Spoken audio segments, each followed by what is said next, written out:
Hey guys, this is Austin, and today I'm here with a comparison and speed test between the Nexus 10, iPad 4, Nexus 7, and iPad mini.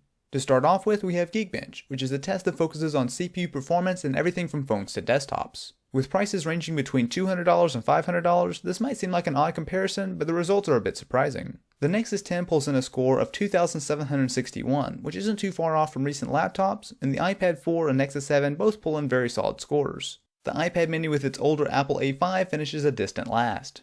Next, we have SunSpider, which is a JavaScript benchmark. This mixes CPU performance with a test of the browser as well. This has as much to do with Android versus iOS, but it's still a perfectly valid comparison. Here, the combination of the Apple A6X and Safari do very well, with the iPad 4 clearing a score of just 839, followed by the Nexus 10 and iPad mini at around 1400, and finally the Nexus 7 with a score of 1690.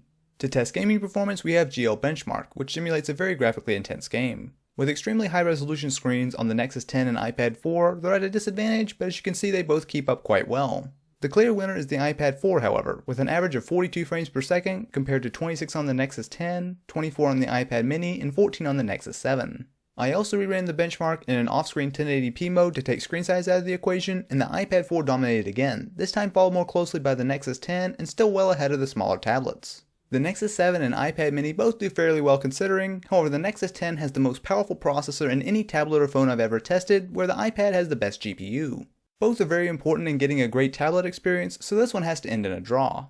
If you're interested, I have more Nexus 10 coverage here, and if you enjoyed, don't forget to hit up that like button and subscribe for more. Anyway, I'll catch you guys in the next one.